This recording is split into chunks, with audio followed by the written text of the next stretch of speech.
Nigeria is not cursed. The truth is, we will and we can fix Nigeria. What they are saying,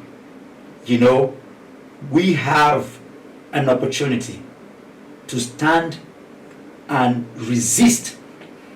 Not just resist, but have what I call the persistent pressure on all the institutions of governance. Demand against all odds. The Bola Ahmed Tinubu regime can easily be removed. As it stands today, I need the people to understand that Nigeria is a captured state, but captured states are falling. We have seen that time and time again. And when I look at all the shenanigans going on, this is not an election year, but when you go to Abuja, everywhere they are, because they are lawless people. The INEC has not even brought out the timetable for campaign yet, but campaigns are all over the place. Humongous billboards from airport to everywhere. Those people should be in jail. It is criminal to do that. This is why I know that this regime can be removed. We can throw them out. If anybody told you that APC will be in government today, based on the 16 years rule of PDP, you will not believe it. I speak to the Nigerian people and I'm telling them, the most easiest regime to remove is the Bola Ahmed Tinubu regime, because they've fallen flat on everything, from economy, from the rule of law, to every of the institutions. They have failed. Thank you for being with us, Dr. Moses Paul. My pleasure, as always. As a man with many caps, how did you come about the coinage Madmo?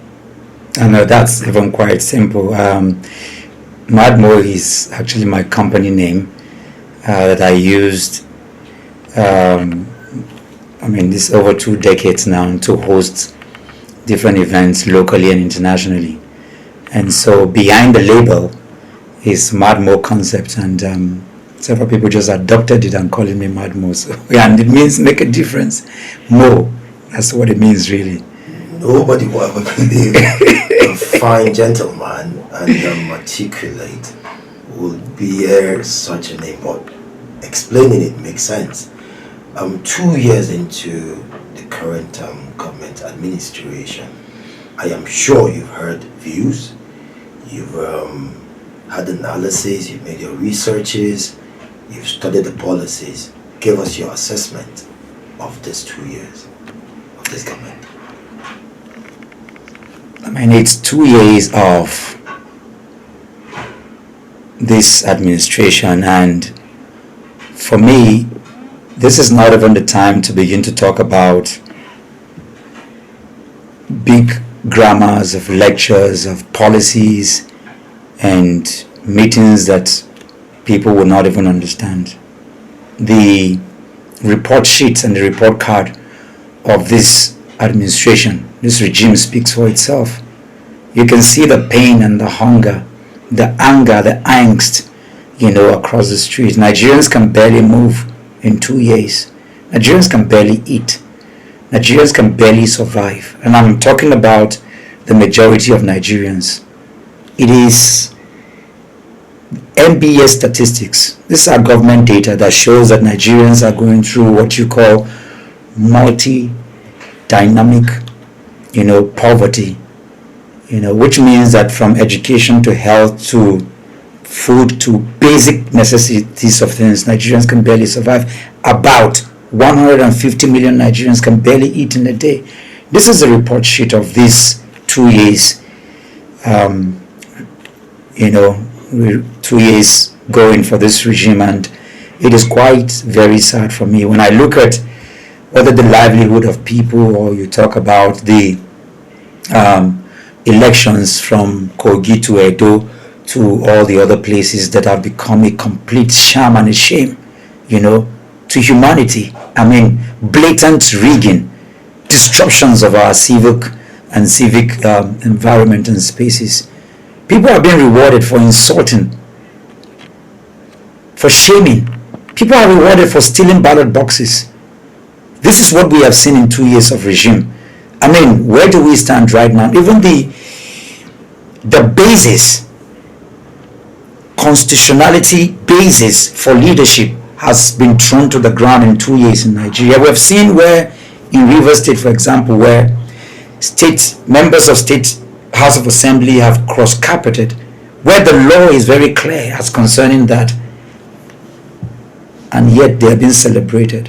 We have seen all kinds of things, unbelievable things in 2 years of this regime. People are being kidnapped. People are being killed. I mean, in just the last 24 hours. In the last 2 months, over close to 700 people between the Benue Valley and Plateau have been massacred. Nobody is in jail. Nobody is losing their sleep or their job. This is a report sheet of this administration, and it's clear for everyone to see.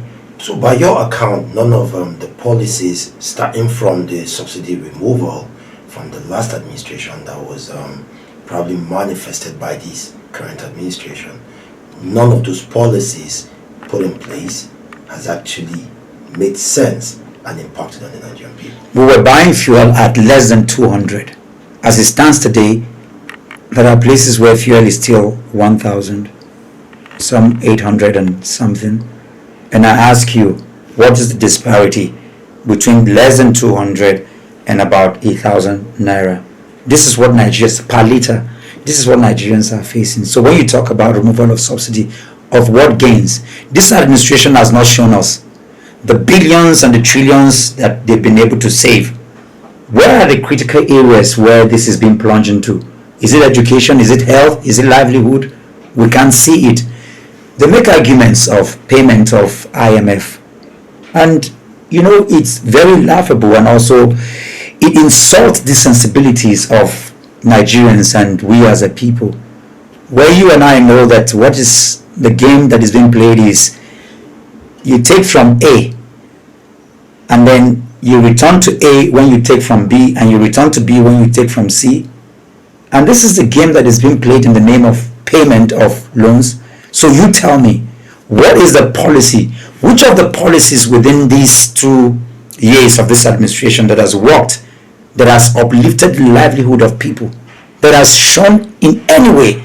Don't forget that critically, when we talk about governance, we're talking about the livelihood of people. We're talking about the security of people. We're talking about the protection of people. What has this administration done to cushion in any way? What are the policies?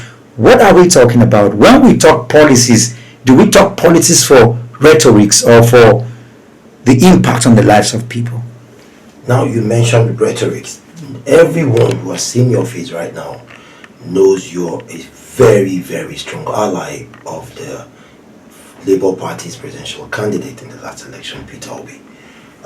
There is no way we would ask you some of the things, contradiction, some of the clarifying some issues that has to do with Peter Obi and the Labour Party. To start with, the party has been faced with internal mismanagement, accusations of it, and there is a Supreme Court ruling against the Julius Aburi's legitimacy as chairman. How do you respond to this when you take into cognizance the current Senate President Akpabio's claim that Peter Obi's inability to resolve Labour Party's crisis undermines his capacity to lead Nigeria? First of all, Akpabio, the Senate President, does not even have any moral standing. There is no account on which he can even teach or point people to anything to do with leadership based on his antecedents and all the things that surround him, even as a person, first of all. And I can tell you very clearly, when you hear those who have been emboldened, who spew those rhetorics, it shows you exactly where, the broader issues that surrounds this crisis in the Labour Party exist. The Labour Party as an institution is the most decent, comparable to all the other parties that exist. But of course, he can make those claims and say those things because when you have paid machineries, when you have engineered things to plunge opposition parties like we have seen across board with all the opposition, then you can come out and make those claims. And in any case, Mr. Peter Obi is the most democratic, civil individual that you can come across in Africa. He's Africa's most prolific politician. He's not a warlord. he allows things to evolve based on decency and democratic values. So what they're expecting to see haven't sent machineries in to plunge the Labour Party and all the other opposition party. They're not going to see it. We will follow through, and you also attest to it. You can see clearly when the Supreme Court, the highest, court in the land, has given a ruling, and it is thrown to the dogs. It's not been, implemented. It shows you exactly what we're talking about. We are right now operating a system of leadership in the country that is completely lawless. This is why people die, nothing happens. Brigandage, people steal ballot boxes, nothing happens. People flaunt the ruling of a Supreme Court, nothing happens. But the number 3 man in the land gets up, rather than protest, rather than hold to account, to implement. I mean, we're talking about the Senate president. He makes jokes of, Mr. Peter Obi, if you cannot fix the Labour Party, how can you fix the country? Don't forget the antecedent of Mr. Peter Obi now that you asked. Whether you're talking about security or education or health, in the entire country, and I dare say even in Africa, nobody has followed through with the implementation of what they call the MDGs, or what we know now as the SDGs.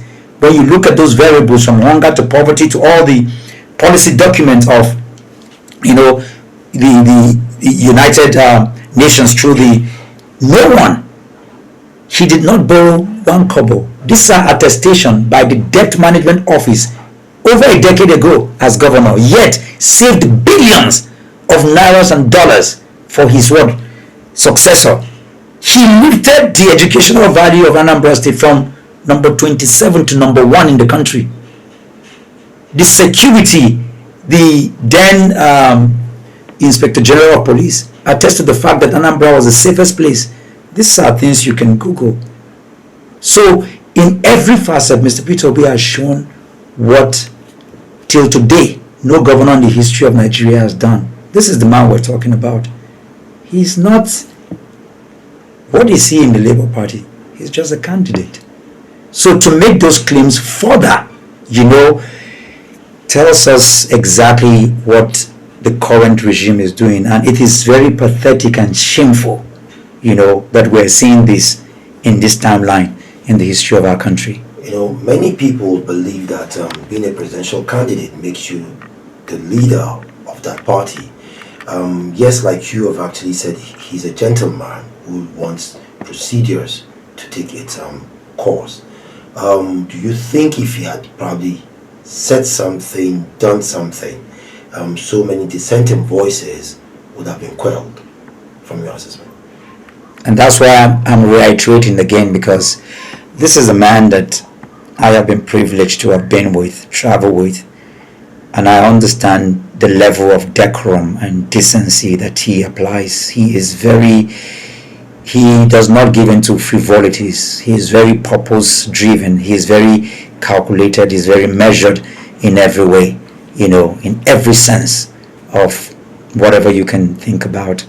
He has done what is required to be done, both privately and in the public, to attend to the issues of the Labour Party. And I can tell you, like I said, paid agent, paid machineries have, infiltrated the party.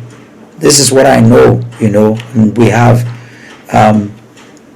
we know this exactly, so there is no point, dwelling on something that we already know that this regime, are up to. Just like PDP, now that you say here that there are paid agents infiltrating the party, are you suggesting that Nigerians, or are we drifting towards a one-party system? And is there anything particular that Labour Party's mechanism is doing to clean its house, again, in preparedness for 2027? Oh, of course, I know that, I know, it's in the public space that this particular regime are doing everything to ensure that they have a one-party state, which is not good, for our country. I know that, the Ninadi Usman, the acting chairman of the Labour Party, she's in the best position to attend to some of this question. But with the relationship that I have, I can tell you that everything has been done. And I know that in a few days from now, we are going to see a shift, regarding all the quagmires and all the squabbles that are going on with the Labour Party. Labour Party started a